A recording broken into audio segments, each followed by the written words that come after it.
And some of the helpful questions, in addition to what we've talked about, are, you may have heard this before, but you may not have. What would you do if you knew you wouldn't fail? Would you write that book? You know, if you knew it was going to be published no matter what, you know, would you start on that trip around the world knowing that it wasn't going to get interrupted? You know, what would you do if you knew you couldn't fail? Also, what would you do if you already had $1 billion? If you only had just a couple hours, you only had today, if you only had a month, this often helps too, to really prioritize things and go, okay, if this was it, if I was checking out this year, what would I do? And that's a really powerful kind of sentiment when you get really quiet within yourself and you think about it. And it can stir you to take on new things. And you have to have the courage to go ahead and go in that direction, because it is scary. And I won't lie to you, it is very frightening to identify your dream and to do it. Because you're like, oh man, if this doesn't work, you know, it just questions everything. You just feel this tremendous weight.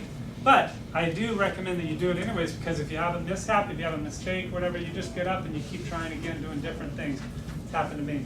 But it just forces you to think about what is your number one priority. You're talking about distractions. It kind of gets Exactly. That's what it Yeah, is. just like, you know, like if you're going to go on a trip, if you're going to go on a vacation, all of a sudden you get all those distractions out of the way. When you're going through your normal day, yeah, you'll check your email right when you get up, you know, in the morning. You'll check it again in an hour. You'll check it in again in 3 hours. No, nothing's come in other than spam, but you keep checking it. You know. But when you know that this is the day you're going to be going to New York City, no, you know, there's no distraction. So that's one of the other questions on there. You can take a look at it on your worksheet and just kind of jot down ideas or really go deep into it. I guarantee you, you will not be unsatisfied with the results that come out of it if you really put your heart and soul into figuring these things out.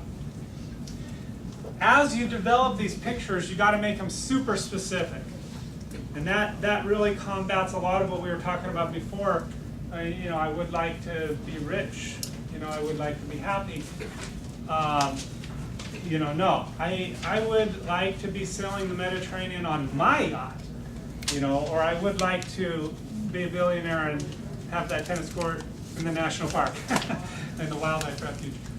And go wild and imagine spectacular success, something above and beyond what you have always dreamed, and paint it in as vivid hues as you possibly can. Make it a crystal clear impression. I love this quote. I always wanted to be somebody. I should have been more specific, says Lily Tomlin. And that is the key, is being very specific on who you want to be.